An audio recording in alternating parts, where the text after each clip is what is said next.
Now that you're here at Grief to Growth, I'd like to ask you to do three things. The first thing is to make sure that you like, click notifications, and subscribe to make sure you get updates from my YouTube channel. Also, if you'd like to support me financially, you can support me through my tip jar at grief2growth.com. It's grief, the number 2, growth.com/tip jar. Or look for tip jar at the very top of the page or buy me a coffee at the very bottom of the page, and you can make a small financial contribution. The third thing I'd like to ask is to make sure you share this with a friend through all your social media, Facebook, Instagram, whatever. Thanks for being here. Close your eyes and imagine. What if the things in life that cause us the greatest pain, the things that bring us grief, are challenges? Challenges designed to help us grow, to ultimately become what we were always meant to be. We feel like we've been buried, but what if, like a seed, we've been planted? And having been planted, we grow to become a mighty tree. Now, open your eyes. Open your eyes to this way of viewing life. Come with me as we explore your true, infinite, eternal nature. This is Grief to Growth, and I am your host, Brian Smith. Hey everybody, this is Brian back with another episode of Grief to Growth. And today I've got with me a fascinating man. His name is Stephen Twohig. And I know we're going to have an energetic conversation. It's early on Monday morning. It's 9 o'clock on Monday. It's the day after Father's Day. Stephen's also a father. So we've just been catching up on what it's like to be a father. We'll incorporate some of that in this too. But Stephen is the founder of Mastering Change. He's committed himself to mastering the art of transformation. While he was seeking to heal from the trauma inflicted while he was just a toddler, he was introduced to the practice of shadow work in April of 2000, which led to a lifelong study of what he believes is his path to enlightenment. He spent a decade working for and studying under the world's leading business and life strategist, Tony Robbins. He wanted to blend shadow work with business strategy, integration, and implementation. Tony commissioned him to interview over 10,000 business leaders worldwide to determine what made them successful and help thousands transform their businesses to be more productive and strategic. He's currently studying the impact of shadow work on psychedelic integration. He focuses on bridging the gap between traditional plant medicine and the Western mind, intending to bring the insights and innovation that plant medicine provides to everyone who wants more out of their lives. He believes that we are finally on the cusp of proper mental health, which will spur global innovation, and I hope he's right about that. Stephen is an international speaker. He's traveled worldwide, teaching a blend of strategy, shadow work, and spirituality. He has extensive study in mindfulness, mindset, business optimization, shadow work, and facilitation, neuro-linguistic programming, hypnotherapy, group dynamics, peak performance, leadership dynamics, and unconscious communications. And through his work, he's formulated a specific framework for understanding the human experience, and he's currently training other guides to spread the practice. So with that, I want to bring in Stephen Twohig. How's it going, brother? Good, Stephen. It's great to have you here. We were just catching up a little bit before we got started. I'm like, we need to hit the record button and capture some of this. You're a fantastic, dynamic person. And I want to really pick your brain today for some of your wisdom. But we're talking about traumatic experiences, and I've gone through a traumatic experience in my life much later than yours. But I understand, had a traumatic experience early in your life. And so tell me how that influenced you to get into this work. Well, what I believe, the way that I'm understanding the mind works, it's impacted everything that I've done after that. When I was 3 years old, my stepmother physically tortured me. My mother was attempted rape on her while she was going to work, and so they cut her hands open. She couldn't take care of, at that time she had 3 kids. And so she gave up my youngest sister for adoption to my uncle.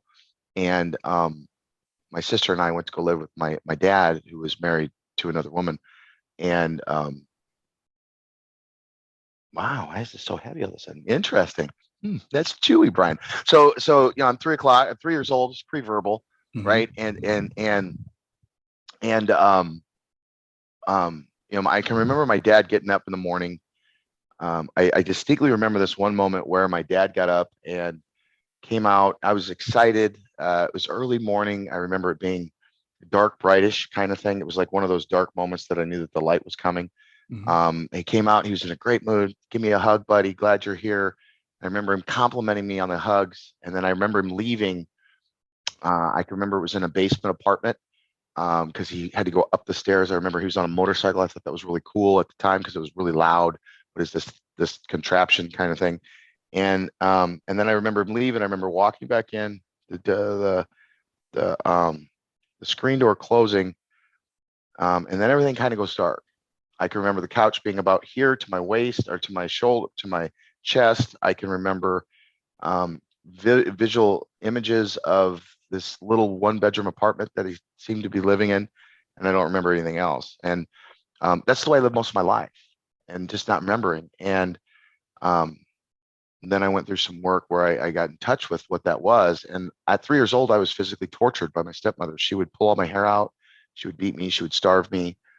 And then she would lock me in the basement. Apparently, I looked like my mom. And I would sit in there all day. And then she would let me out. And she'd say, if you say anything, I'll kill you and your sister both. My oldest sister, who was with me. And again, pre-verbal, 3 years old. This is I don't have any language to explain. I can't go to mom and say, Mom, I'm being locked in the basement, because I don't know how to talk. And, oh, by the way, you'll die if you do. So I'm completely frozen. When they finally got me away, the prevalent theory at the time as a parent, and again, we're all amateur parents. So the prevailing idea at the time was, well, don't say anything and it'll go away. You know what I mean? So now I'm pre-verbal, so I can't explain it. And I'm in a situation where the adults have been trained or have been programmed to not say anything. So now there's this feeling of, you at any given time, because at 3 years old, mom and dad are God, at any given time, you could get locked into this basement. So what happens when something like this happens, when trauma comes online, there's this, like, some people call it a split. Some people call it, it's kind of like when you go to the gym and you work out and you get this kink in your muscle. Well, everything is fractal. Everything is a visual representation of something else. So you have your mental mind, and then you have your body mind, your physical mind. The physical mind, you get these, yes, okay, well, that would also happen in the mind. So there's this moment in time that, and I locked into it. Oh, I'm in the basement. Let me out, right? Mm-hmm. And so my mind, what it does is it drops a pin right there. Boom. This does not ever happen to this entity. And then the ego comes online and starts watching for this, like a record player just running in the background, always watching this point of reference. When in the military, we were always taught, when we were on the tank, you want 3 points of reference. You want your 2 feet.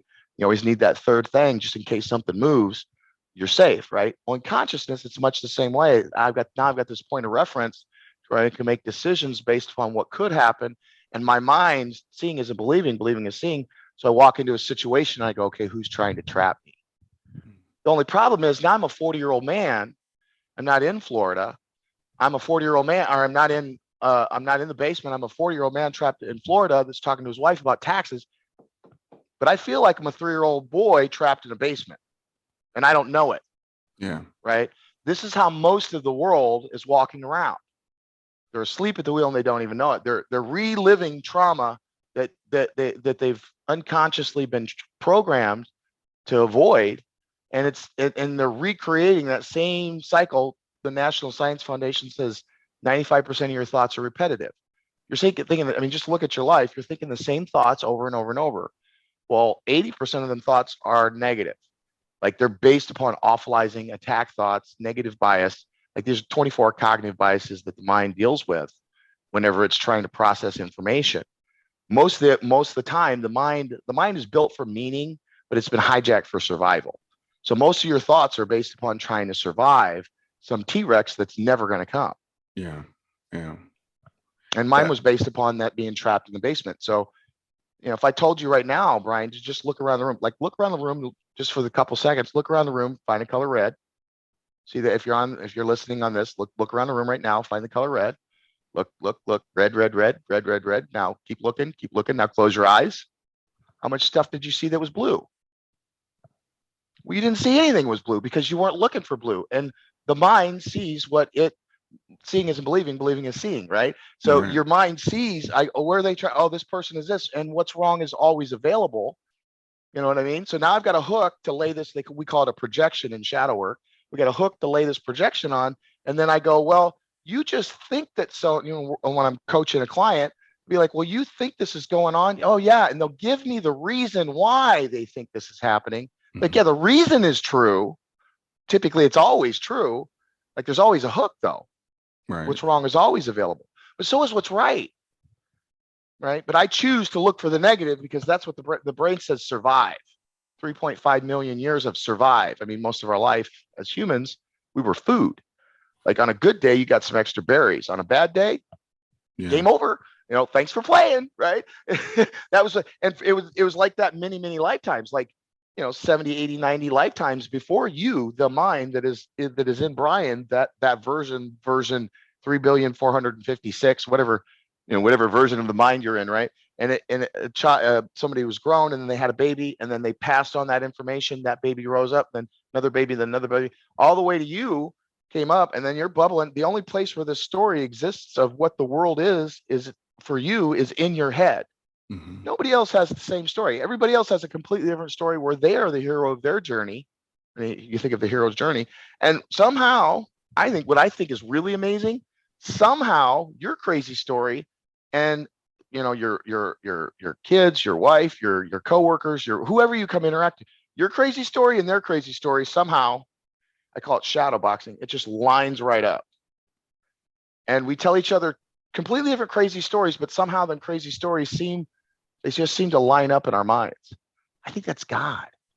I think it points to God. I'm like, there's no way that my crazy story that I have, because I'm crazy up here, it's don't go up there without a flashlight kind of thing. I'm crazy up there. And so it's like, how did my crazy story, and I know that you're probably just as crazy as I am, and somehow our stories are just going to line right up, and they're going to be, oh yeah, that's right. And both could be just completely off. Yeah, we do. You know, I think you just gave a really great description of trauma, how we lock in the trauma, and how it's typically subconscious for most of us. We never go back and evaluate it. And you said we live in this story where that thing that happened to us when we were 3 or 5 or whatever, we're constantly trying to avoid that. And we're projecting it out into the world. And I think about this in relationships I'm in even now. You know, you go back to, you're talking to your wife, and you know, you're like you said, you're coming at like you're the 3-year-old, and she's like looking at you like you're a 40-year-old man. I'll give you a prime example. Because people need to understand, this is one of the other things for those of your listeners that are actual shadow work practitioners. There's a common misconception that once I solve the problem, it's solved. I have a 3-year-old that's trapped in my body, that is trapped in a basement, period. Right? That 3-year-old could come out anytime, at any time. You could say da da da da da going down the steps, and that could trigger in me that feeling. It's a feeling of compression. It starts off, it's right here in my chest. It feels first off like I've lost I can't breathe. Oh man, why can't I breathe? Why do I feel I'm out of breath?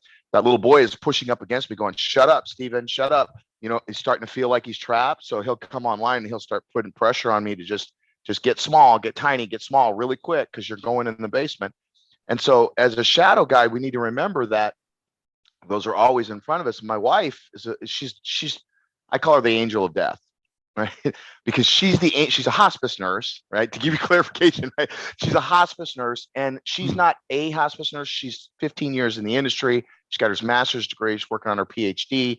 We're thinking about doing psychedelic assisted end of life care. Like, she's the hospice nurse. Like, she's the angel that you hope shows up when you're dying. When I say angel of death, there's a reason for that. I'm not just because she's my wife, you know. Yeah. No. She's the angel. Like, she's an angel. Like, and so she's got this, you know, we're constantly doing work. Well, she's had this shadow that she's been working on. She just could not get around it. And a couple of weeks ago, she finally got it. It was terrible. It's just that easy. Terrible. And so imagine if everything in your life were just filtered with terrible. And it's like you walk into a room and you go, how is, and as a nurse, she's addicted. She become addicted to be terrible, because as a nurse, I got to understand what the worst case scenario is so that I can keep that from happening. And so her mind had gotten programmed into what's the worst thing, what could happen. Well, we forget over time that we get locked in that, and we just keep going out of it. Shadow work isn't about you going in and fixing it, although it could feel like that, because when you come out of a point where you're suffering, it feels much like a pop. It's like, everything will make sense. No wonder why I did that. No wonder why this. No wonder that. Like, you get clarity. It's instant. aha moment. We call them wow moments because people go, wow. And like, all of a sudden they'll get it, right? But then you have to do the integration on the back end. You got to continually maintain it. It's not shadow work as in shadows gone. You got to keep your shadow out in front of you. Mm-hmm. Right. So it's about finding out, where am I trapped? And you said, one other thing you mentioned was, you said, well, trauma, this isn't just trauma. This is the way the mind works. Like, Right. trauma is like, anybody that's listening here is like, well, I don't have any trauma. Well, no.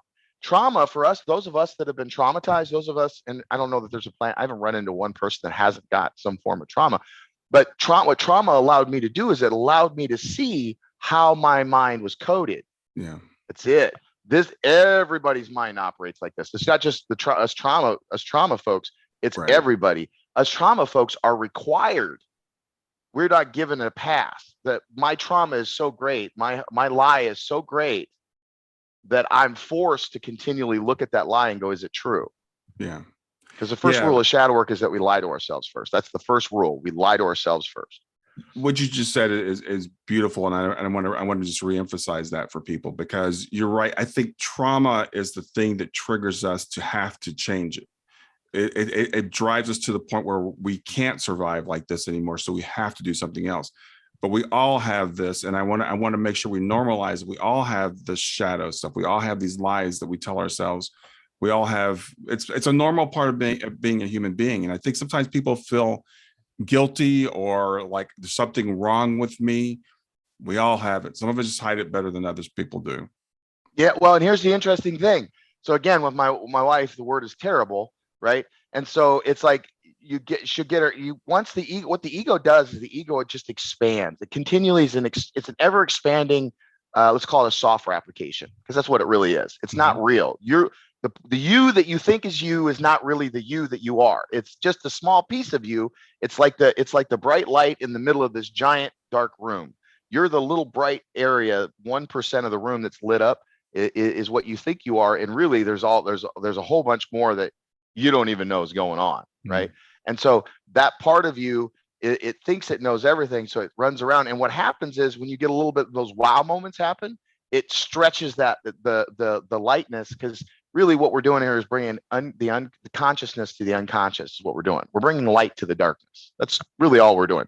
Because when you, and your life, and really anything in your life, is the quality of it is a direct reflection of the amount of consciousness that you bring to it. Most of your suffering is because of unconsciousness. Like, if you go look at it, it's like, well, no, I did that consciously. Yeah, but why did you do it? Well, and then all of a sudden you see this blind spot, and you start shooting through this blind spot, and you find out, I did it because creepy Uncle Eddie, clear back here. Yes, exactly. See, I would have never known that the standard, I would have never known that that's still, but years and years of therapy. I hear this all the time, years and years of therapy. And I thought that I was over it. Yeah, well, here we are. And so what happens is the ego she goes, oh, I see what I'm doing. I'm looking at everything terrible. And then what happens with us folks that have been through, then all of a sudden I become terrible about feeling terrible. Now I feel terrible because I'm creating the very thing that I feel terrible about. And then I catch myself feeling terrible about feeling terrible. And guess what I do? Now I'm terrible about being terrible, And the mind just spirals. I call it a shame spiral. You just it's like the first thing I tell people is pull back and go, in your mind, just say, isn't that interesting? And to go to a position of curiosity. It's one of our, as a human, it's one of our superpowers, is to get curious. As monkeys, we go look at things. So the first thought when you find yourself in that shame spot, like right now, if you're listening to this and you're going, oh, that's exactly what I'm doing. I'm beating myself up, beating myself up. Breathe. Isn't that interesting? Instead of doing that, instead of going, because most people don't have thoughts. Most people's thoughts have them. And they're caught in this train of thought, and the train has left the station like a bullet train, and it's headed straight to whatever worst case scenario that they create, and they're living out of it over and over and over, and they don't even know it.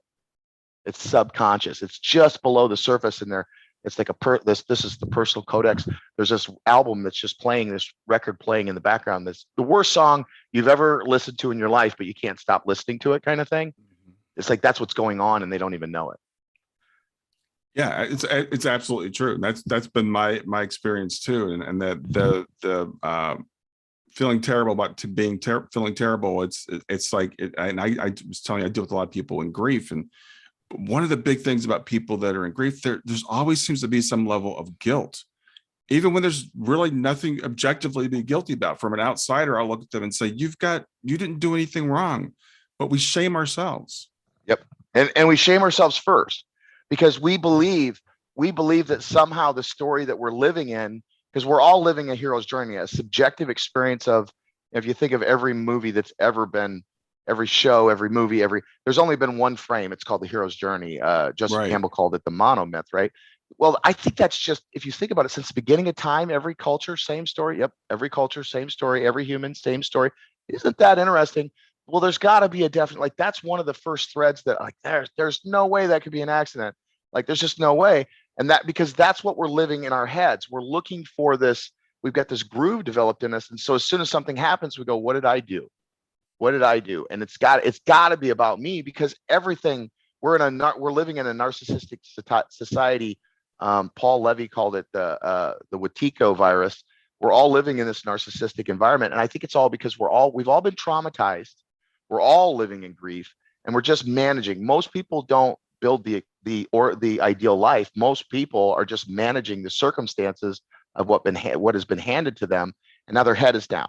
Mm-hmm. And if I'm focused on circumstances, because my brain is programmed, I'm working with this lady.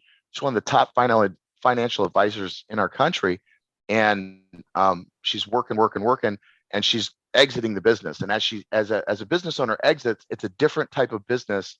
Having worked with Tony, right? It's a different type of business when you're exiting. And this trauma point, it keeps us focused on, we're managing circumstances. If I don't look up and look down and look at the horizon, now I'm in suffering. And now I take that and I bleed that into my personal life as well. And what she's done, she's just become enamored by looking right at the problem. Well, if I look at the problem and I step over the problem, because my programming, what am I going to do next? What's the next thing I focus on? What do I need to be looking for? If I'm problem focused, what am I going to look for? Problems. Right. And you get what you focus on. So because I'm focused on problem, and go into it, like, this is, yeah, cute, haha, but actually go into your life, into the subjective experience of your life, and go, that's exactly what I do. I go, okay, now what's the next problem? And now what you're doing is just jumping from problem to problem. And your experience is there's nothing but problems, because that's all you're looking for. So yeah.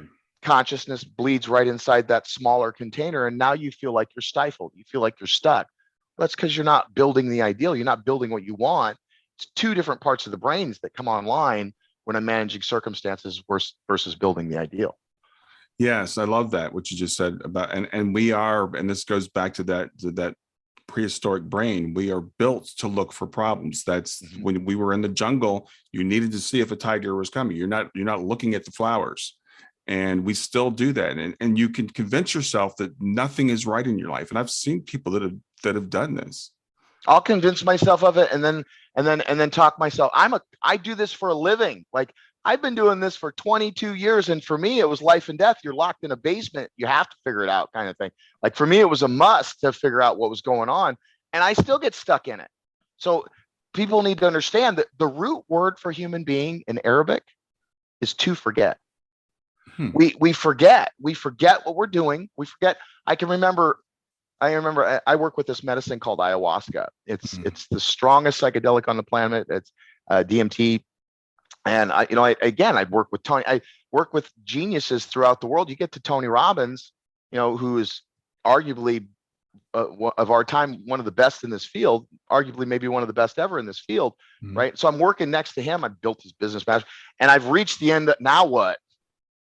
Here I am, still trapped in this basement. I found ways to get out of it, but I still find myself tripping into it. Still haven't figured out quite what. I haven't got my hand on it yet. So, like a monkey, have you ever seen how they trap monkeys in India?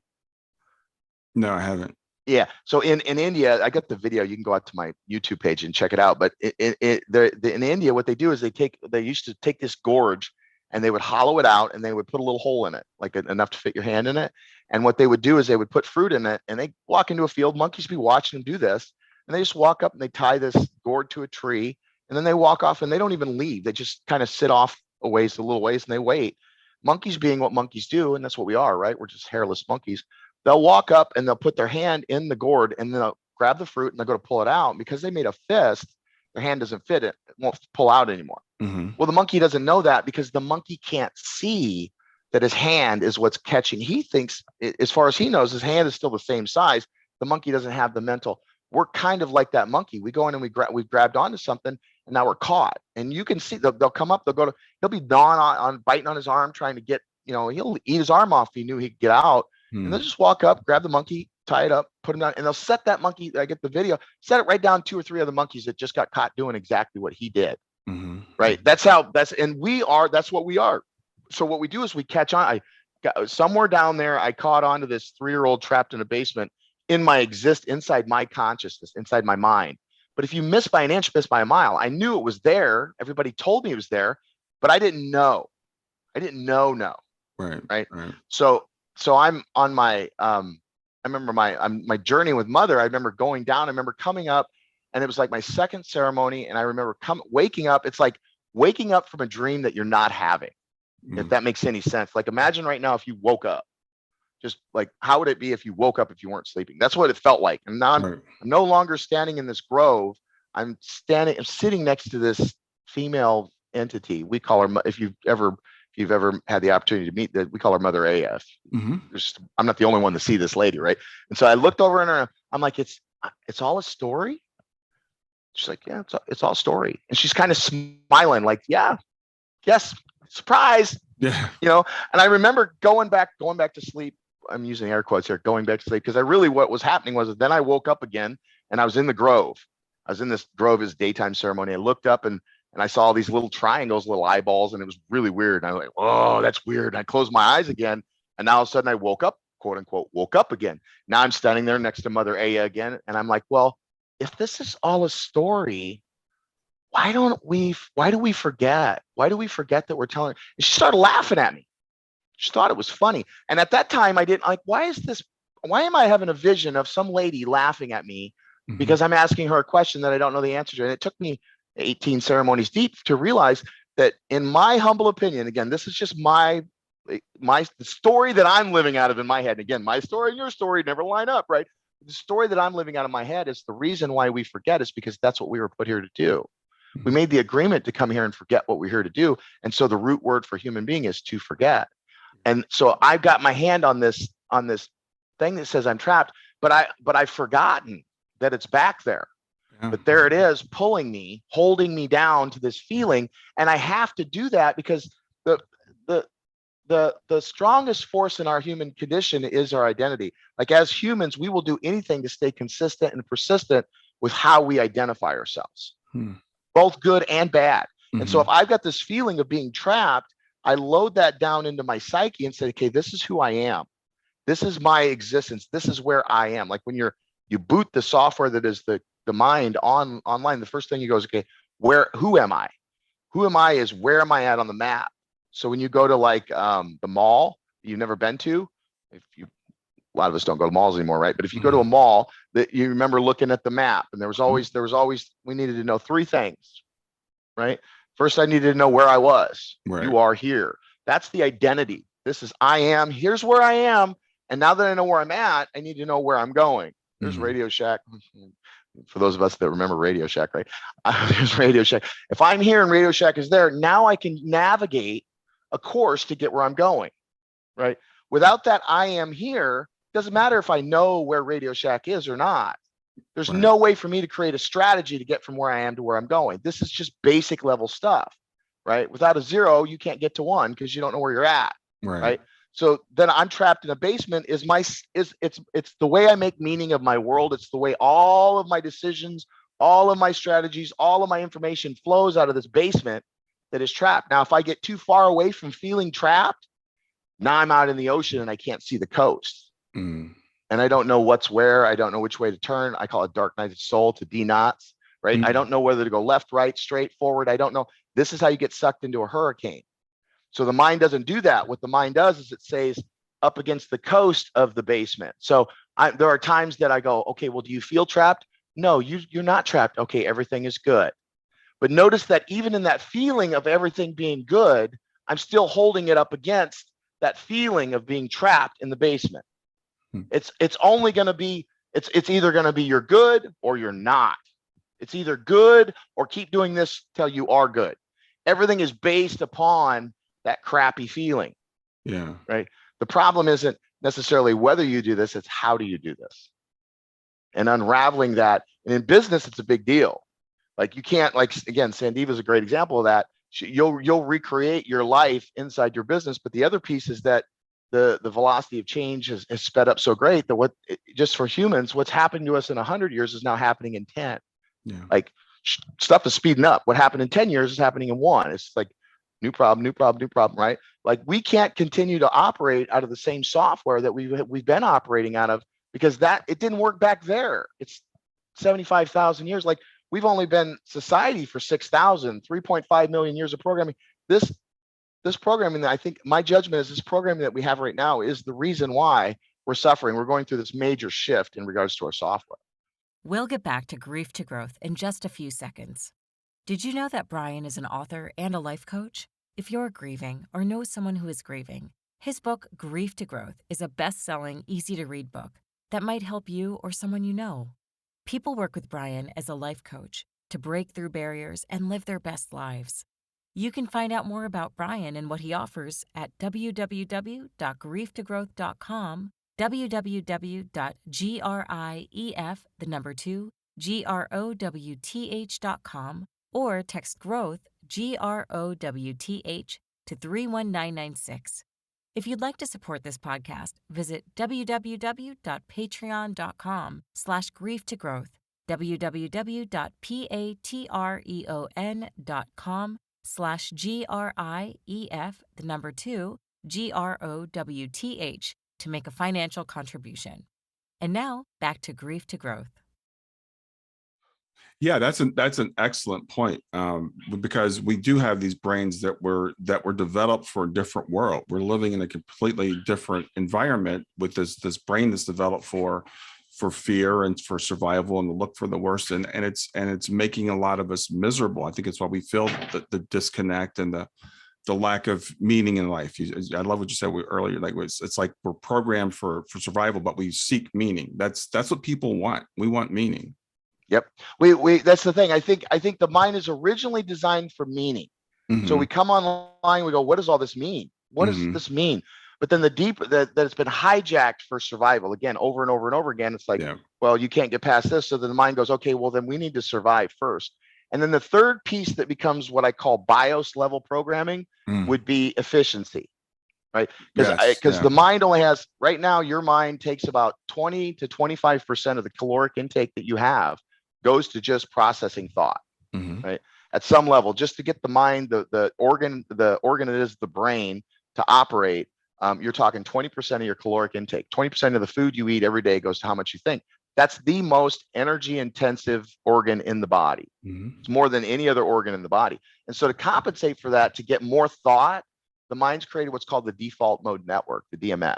And what the DMN does is it says, okay, if this is the path to get there, it wants to go to overdrive. It's kind of like a zip file. I go, okay, I take the zip file and I go, okay, trapped in a basement. We'll just use my trauma point for an example. We go, okay, trapped in a basement. This is what that looks like. This is who you are in that. These are the words that you'll use, the plot that you'll make out of that. Here's the deep coding meaning that you've got. Here's all the blueprints around how the world operates in that situation, that scenario. Here's all the emotions and energy that comes along. Here's what you can do, can't do. Here's all your decision-making options you've got. And here's what kind of rituals do you have around that. That loads into what's called the default mode network. And then I'm walking along and all of a sudden something triggers me. As far as triggers me means that the song that's playing, the radio station that's playing in the background, right? What I find is when people are triggered and they go, now I'm triggered, right? I go into that trigger, and we go into the trigger. I go, is it that you're just now feeling this, or is that you've already were feeling it? It's just that now you can't tune it out, right? Kind of like the radio, the refrigerator in the kitchen. You ever had a refrigerator in your kitchen that was humming? What happens after it hums a certain length of time? You don't hear it anymore. You tune it out, right? So there's this tune out that happens, but then all of a sudden somebody comes in and says refrigerator, and you go, oh, and now you can hear the humming. Like it's all of a sudden, now you can't hear it all of a sudden. Like all of a sudden it just came on. Like, right. That's what happens. And so this default mode network says something around the trauma, and all of that file, that entire file comes forward from my default mode network and gets loaded into my nervous system. Mm-hmm. And now I am metaphorically inside that basement, but I don't know it. Right. And the default, it's kind of like, have you ever you've been driving somewhere and you've driven there thousands of times, and then you wake up and you're just there. Yeah. Right. Absolutely. You don't know how you got there. Yeah. That's because your default mode network. Thank you, mind, right, for doing what you need to do. If that didn't happen, if we didn't have a default mode network, you'd get hit by a bus. Right. Every time you walked out, it's only a matter of time before he dies, because your mind can't process that much information. Mm-hmm. Like when you're sitting in a room full of crowded people, or like if say you're walking along the street in New York and somebody comes in the crowd, it takes like the computer program. It's like 1,000 points that have to be taken into consideration for you to take that moving piece and process it and go, oh, that's Steven. Yeah. Like that's like 1,000 points. Like that's massive computation. We're talking quantum level. Your mind is unbelievably powerful, but that's a lot of data. So the default mode network takes anything that's automated and it zips it up so that you don't have to deal with it, so that you can have this higher functioning thought. The problem is you're standing on top of all that. You don't know it. Nobody's taught you to look through the looking glass, right? Yeah. So you have this glass case that's around you that's got all these patterns that have been etched in the glassing of what the world is. The problem is most people, there's only two types of thoughts. You have the thoughts that you think, and then you have the thoughts that you're hearing yourself think. In other words, they're echoes of thoughts that have already been thought, right? Yeah. Most people aren't listening. Most people aren't having new thoughts. What most people are doing is they're listening to thoughts that have already been thunk. I guess would be the past tense word of think, right? Yeah. So the past has, they've already thunked those thoughts. And because they've already thunked those thoughts and developed a pattern and meaning to it, that's etching on the glass. Well, over time, what happens is you start living out of that etching, thinking that, not completely unaware to the fact that you're living out of your etching, and then that's projecting the shadow onto the world, and you're thinking that it's the outside world, but it's not. It's the etching in your glass. And we want to do what we do in shadow work is we go, okay, you see that? Yep, that's you. Oh, and now we call it owning your shadow. Now you can own it. That is me. Exactly. Now own it. And now that I own it, now I can see it. Now I don't have to step in it. I have to live out of it. Yeah. Now I don't have to suffer out of it. Right. And I think that the world needs to do more and more of this. Yeah. And one thing I want to interject here, because the word shadow work sounds dark, sounds scary, sounds like something I don't want to do. So people, I think, turn away from doing the shadow work. But what we need to help people understand is you're miserable now. You think you're avoiding it. I was just having this conversation with somebody Saturday. So we were, I do past 2 years now, I've been doing psychedelic integration work with shadow work, and just working with somebody that was just like, I don't want to do this. I don't want to go there. Yeah. I don't want to. But isn't it like, okay, well, check your body though. Isn't it true that you're already going through it? I am already going. All you're doing now is facing it. That's it. All you're doing now is looking at it and owning what you're already, but I don't want to do that. Isn't that interesting? You're still spending all this energy underground. They're expending more energy to maintain whatever it is. Yes. Right. And they're spending more energy maintaining it than they are just dealing with it and then moving it over. And then also the other piece is, so working with somebody this Saturday, and he had something happen to him when he was young, where he was told not to have any intimate relations. So there's this part of him that's just terrified to be in a relationship, right? So now he can't figure out why he can't be in a relationship. He's now an adult. He's exiting a relationship, and it's like it's the same exit that he's been taking his entire life. He's like, I can't figure out why I keep getting the same exit. Well, he was building it up, and he didn't even know it, right? The same guy was. I don't want to look at that. But isn't it true that you're suffering now? Well, yeah. Okay. Well, how are you suffering now? Well, I always get this feeling like, okay, so you're feeling as though you need to be quiet, you need to be separate. Yep. And how much of that energy, how much do you have to fight against that? Oh, what percentage of your mental power? Oh, 10%. Okay. Yeah, and then it was like 30% of his energy was spent working his way out of the lie that he knew. No, you are good enough. No, you like leaning against the lie that I'm not good enough. It took 30% of his energy just to work his way out of the hole. Mhm. So there's 30% of his mental capacity that he doesn't have. And then the gold that he had down in there, the reason why he had learned to be not in intimate relationships, because he felt so hard. He loved so deeply that he felt he needed to stay safe because he didn't want to hurt again. Mhm. So now we have this beautiful heart, this deep, almost genius level ability to connect with people. But he's got this shadow that says, if you do that, you're going to hurt. So then he's separate from that. So not only is he losing 30% of his mental capacity, he's really missing his genius, Right. Right. which is the ability to connect. People will come in and they'll say, well, shadow is dark. And I think, honestly, Brian, I think that it's very interesting to me when people, I got a client, he said, I thought it was devil worshiping. Mhm. Mhm. What are you talking about? He's like, well, when you first mentioned shadow work, I almost didn't sign up because it was like, I'm not doing any devil worshiping stuff, but I knew that you'd work for Tony and I had this interaction with you and I watched these videos. He said, that's the only reason I signed up for your course. Right. But now I know, because it's you get this natural, like when you're thinking of shadow work, think of the aversion. Right. What if that aversion weren't about shadow work? What if there was some part of you that was unconsciously saying, oh no, don't look there? Like part of you came online as soon as you heard shadow work. There's a part of you that came online and said, wait a minute, wait. You don't want to go there. Right. Because the conscious mind does not want to go there. It wants, the first rule of shadow work is that we lie to ourselves first. You're The thing lying is, to yourself. those shadow elements of ourselves tell us, I'm the one keeping you safe. I'm what's keeping you safe. This is your coping mechanism. So when people hear this, they're like, you're trying to take that away from me. Exactly. In take- addicts, you see the same thing with addiction. I'll be working with somebody in addiction and they'll go, I'll go, I need you to quit that. Well, this is how I'm managing my trauma of being abused when I was 3 years old. You want me to get rid of the tool that I use that keeps me out of the basement? And again, like this, their metaphorical basement, right? You want me to stop doing this for that? Oh no, they're not even willing. That's why harm reduction is the thing, because you can't just take away somebody's, they're going to have some kind of coping mechanism to deal with whatever the thing is, that the addiction is typically a symptom of a deeper rooted problem.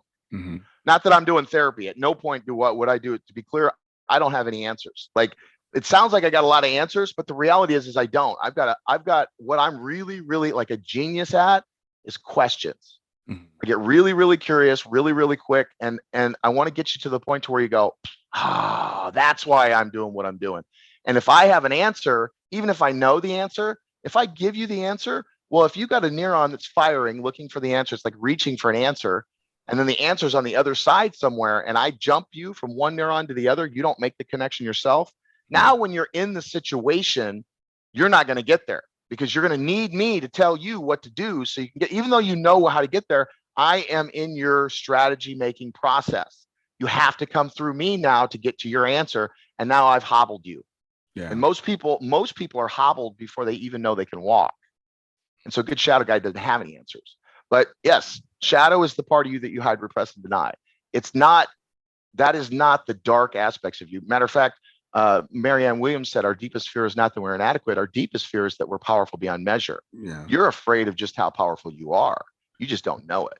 Yeah, I think that's an excellent point. I want to talk about, you mentioned ayahuasca and you talked about Mother Ayahuasca. And to me, it's fascinating how psychedelics seem to have the ability to help people to heal. And it was funny. I was just a few weeks ago, saw an interview with Will Smith with David Letterman. Great interview.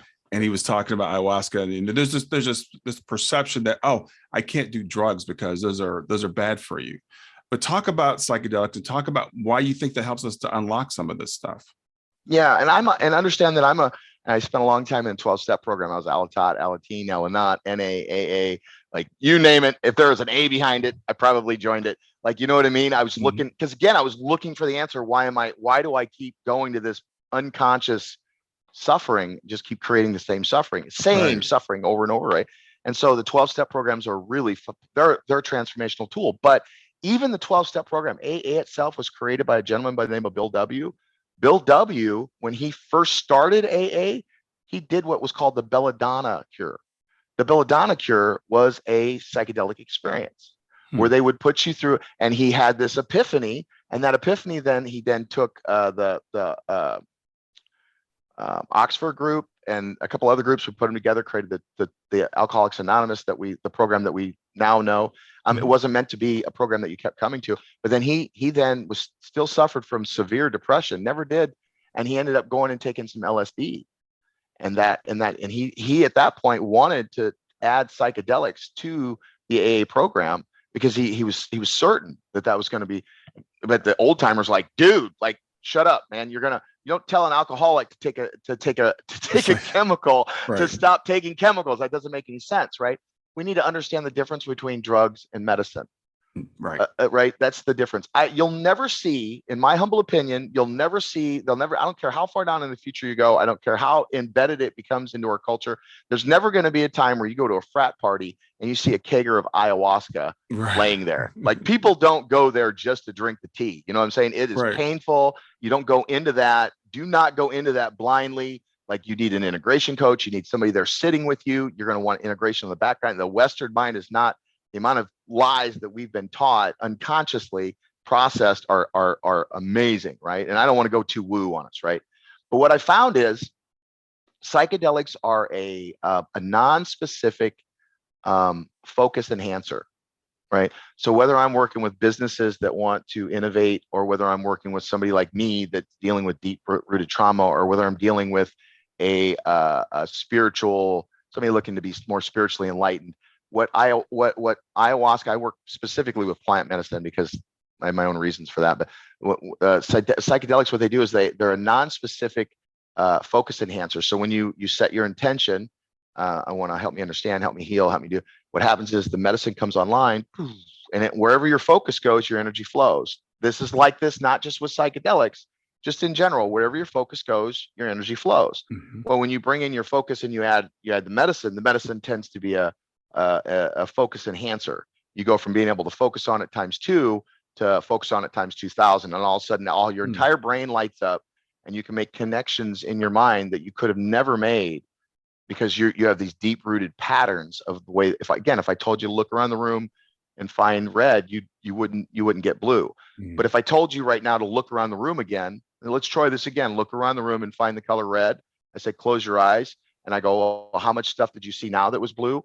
Oh, I saw a couple things. Yes, because your mind said, oh, there's also this other thing that may come into play. And so now your mind is noticing it's noticing the red and the blue, and it might not be causing the pink so much, right?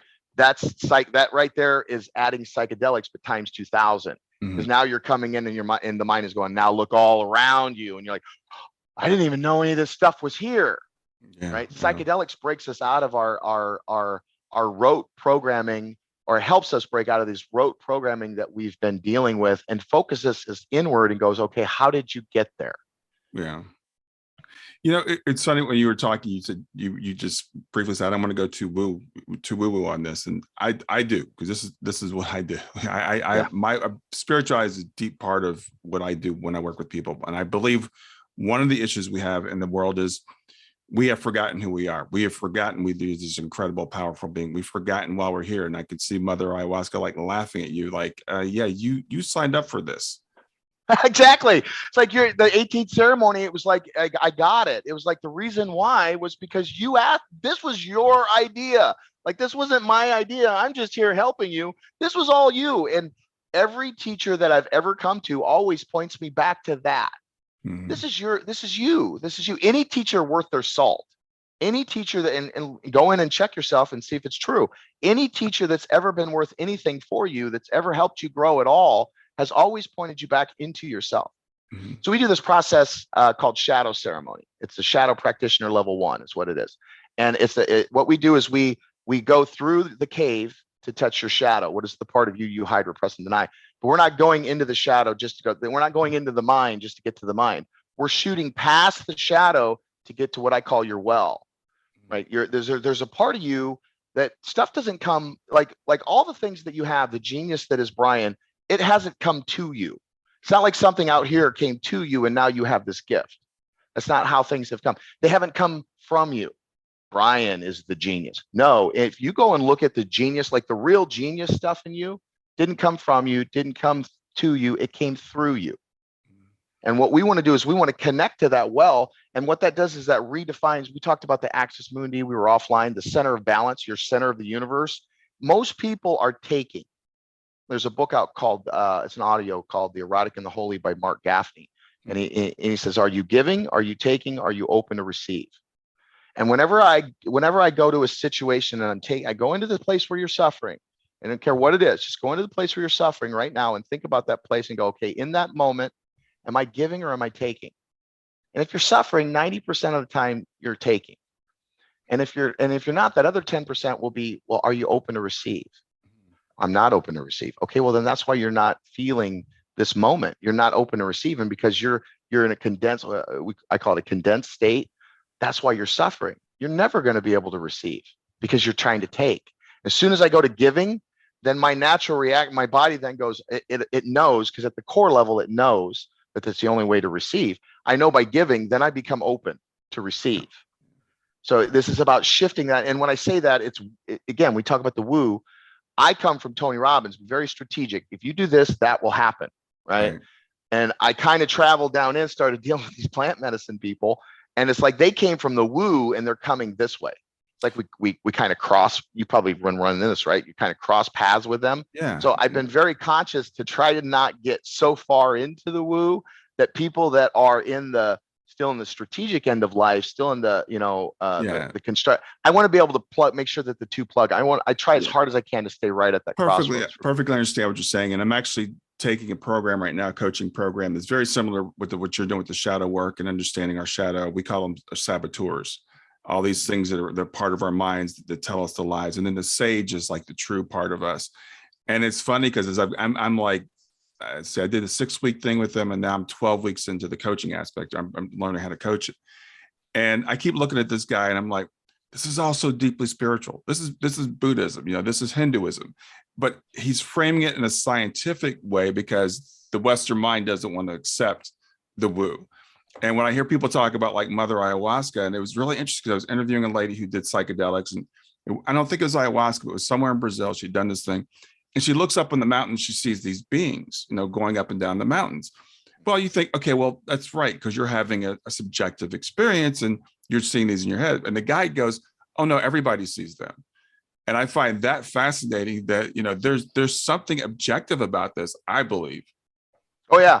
I'll go in and every Saturday morning I'm going in, I'm working, like I committed a certain length of time studying this stuff, right? Because it's like, this stuff really worked. Like it got me there, right?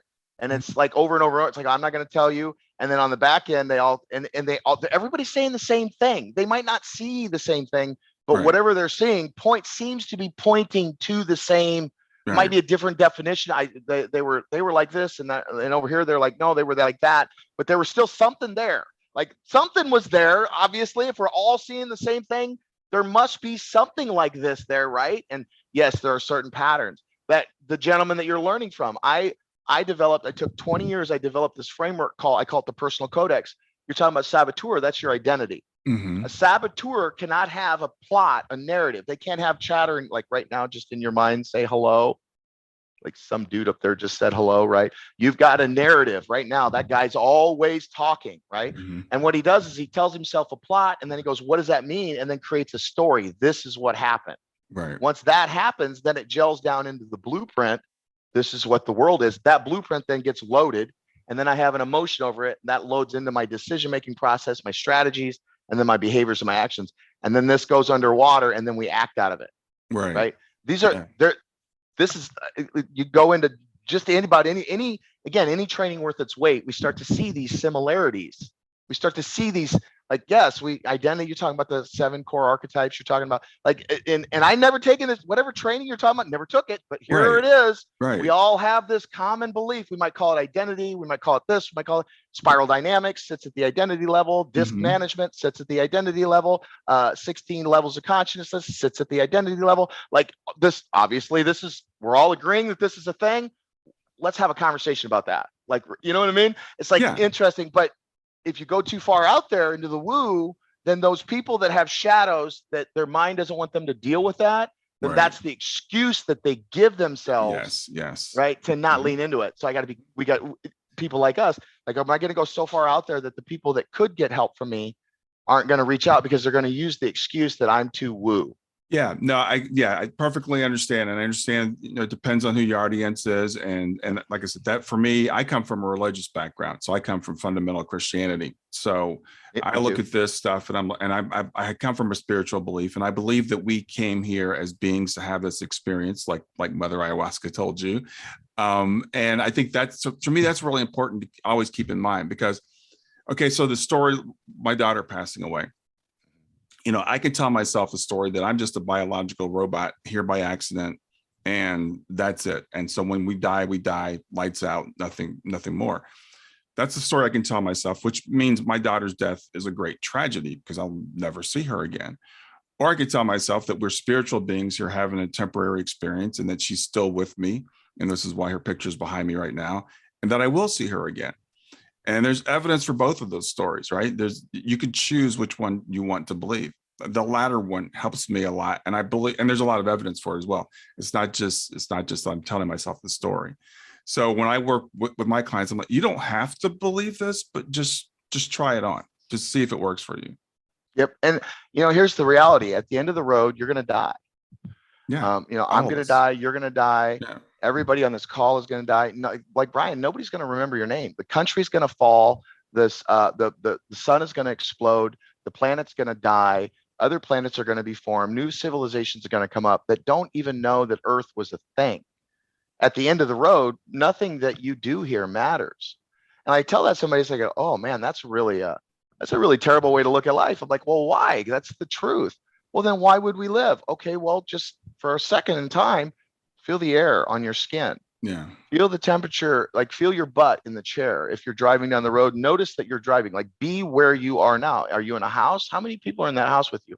Like just really allow yourself for a brief period of time, be here now. And then allow the story of what happened, daughter, all that, slip away. Allow tomorrow what you need to get done, all that stuff slip away. And just allow yourself for just a moment to be here now.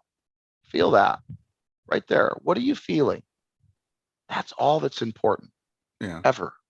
At the end of the day, how do I feel? How do I make others feel? Do I bring light into am I living out of love or am I living out of fear? I call it a D night, dark night. Most people that, especially because of the content that you offer is so profound for somebody that's in what I call a D night, a dark night of the soul. It's like, ask yourself when you're in that fear and where you're ruminating, am I coming from fear right now? Is it I'm afraid of something? And then in your mind, just say, well, what would love say? Yeah. And listen. What was that answer? And you'll find that it's soft. Typically, love doesn't. Like fear comes in. What fear does is fear busts through the door and says, "You need to run!" Like run, like that, right? It's loud. Right. It takes up space. It demands that you get everything else out of the way. Love doesn't do that. It kind of walks in and it's all soft and it's like, just let everything be. And it's so simple and it's so matter of fact that our mind goes, there's no way that's the answer. But part of you knows that's the truth. And it's hard for us as humans to break out of the mind and into the truth. And so we look at that and we go, that's too scary. That's too dark. I'm not doing that shadow work. That's devil work. Shit, stay away from it. And we go, oh, I trust that. That sounds right. And we continue to manage the circumstance because we don't want to better to deal with the demon that you know than to raise the demon that you. What if I let go of this and there's something? What if I let go of this meaning that I made about my daughter dying? If I let go of this to reach for something greater, I don't know that I can take another pain that's greater than this. Yeah. I'd rather manage this fear than the pain, the suffering that comes along, and I can't imagine. So that we're clear, I can't imagine. I think that would crush me. I really do. Like I know that would crush me for a brief period of time. I know there'd be no doubt. I don't know that I would recover from it. That's my fear, right? So better to deal with that demon. We're managing that. There's no way that I would be able to deal with a bigger demon. Like in your reality, again, in the subjective experience of it, there's some part of you that goes, oh yeah, that's true. That's probably the most painful thing that you've ever had to go through. Mm-hmm. I can't imagine anything even close to that. And so it's like, why would I ever risk giving up whatever meaning? And you've had to work through that part of you, and you go into your subjective experience and you can go, yes, yes, yes, yes, yes, right? It's like that piece right there has been the piece for you. That's the healing piece. Yeah. Is letting go of that. Yeah. Right? And that's, it's funny because so many times as you were talking, you were using the word letting go. And that's the hard part for us humans. And it goes back to your monkey thing. We can't let go of things. That's what keeps people stuck in religion. That's what keeps people stuck in a materialistic mindset. It just keeps us stuck in everything because we're like, okay, well, this is working for me, and I've seen people. I post a lot of near-death experiences on my channel, and you talked about ayahuasca, and I think there's a lot of similarities between those. But the Christians will come to me and say, "This can't be true. It's not in the Bible. It can't be true." They're just so scared to even consider. Well, they're not looking deep enough. First off, they're not looking deep enough because as a Christian, it's all there. It's all there. It's all there. You're just looking at it in the way that your mind is telling you to look at it. You're not looking at it in a way that it's 2 millimeter, typically a 2 millimeter shift, right? Because you mentioned, you said the letting go. That's a core level. It's if you go into the Bible, you'll find it. It's deep level. Mother Aya and all of my work with her, that's the answer. Letting go and love. Letting go and love. It's always an opening up. Any area where you're suffering, something you're not opening up, something you're not letting in, something you're not accepting, something you're not letting go of, there's some compression, there's some holding down, there's some pinching that's happening in your life, and that's what's causing your suffering. Yeah, and you're right. It is there in the Bible. It's right. That's all Jesus talked about: loving and letting go. Just. And yet we get wrapped up into the and whatever we get wrapped up in. It's like that's not what he was saying. Like that's not what he was saying. Well, it was not what he's saying over here, but over in this area here that it's going to be hard to actually implement it. That's not really what he meant. No, he meant it, especially when it was hard. And typically where it's hard is this area here where my suffering sits, because if I let go of that, I'm going to have to trust. I'm going to have faith, real faith. People tell me I'm a Christian. I go, well, do you believe in God? Yes. Well, then why do you keep acting like you don't believe in God? And the problem, I think, Brian, is because our society, as a societal level, and I don't want to get, is sick. It's not Big Brother. I don't want to go into that. We are programmed to disconnect. We are programmed for our access mundi. Like the space that they put between commercials is called filler. The television show itself is called filler. They're just going from space to space. And for me to make you a consumer, you have to want something. You have to feel like you need something. You have to feel as though your access mundi is out there, not in your chest where it belongs. If I get this car, I'll be good enough. If I have this drink, I'll feel better. If I do this, I have to feel as though I'm not something for me to feel like I need something. And then I'm reaching for something. And as soon as you see yourself reaching for something, well, that's suffering. What is that about? And so we've been programmed as a society to run left, and our religion and our beliefs and everything in the core level that we know is say go right. Yeah. And so we need to be able to disconnect from that long enough for all of us to wake up so we can, okay, can we change some of this? Can we change the channel here? And everybody goes, yep, let's change the channel. And then we can all change it together. It's not the Republicans shouting at the Democrats isn't going to fix anything. The Democrats shouting at the Republicans isn't going to fix anything. That's just more of the same.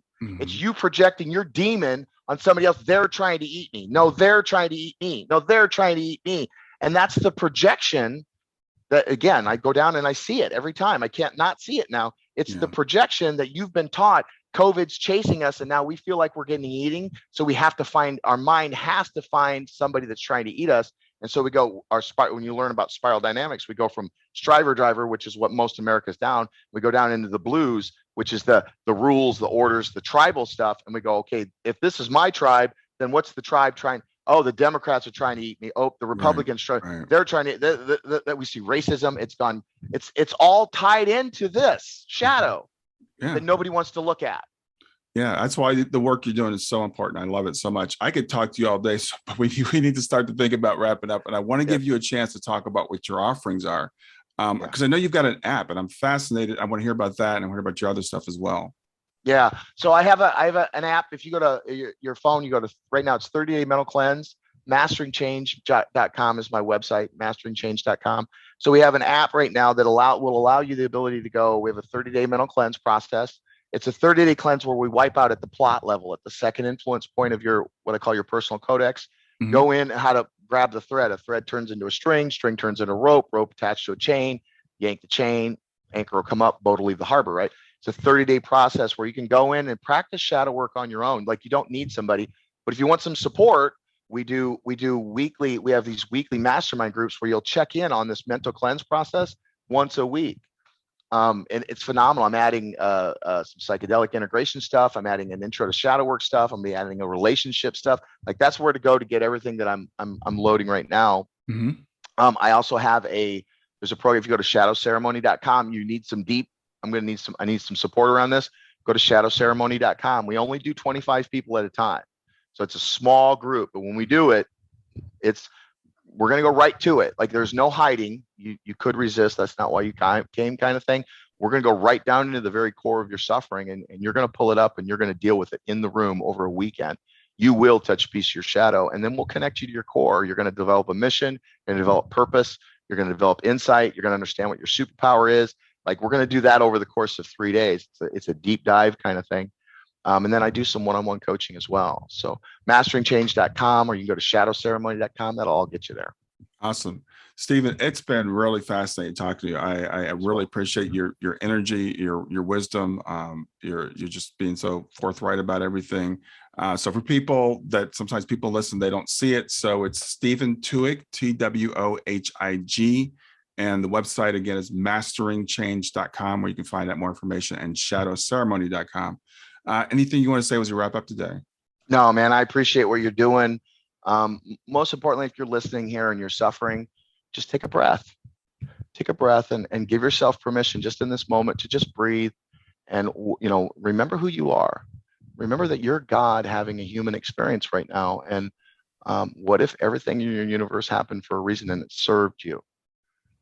Yeah, awesome. Awesome. Have a great rest of your day. You as well. Thank you, brother.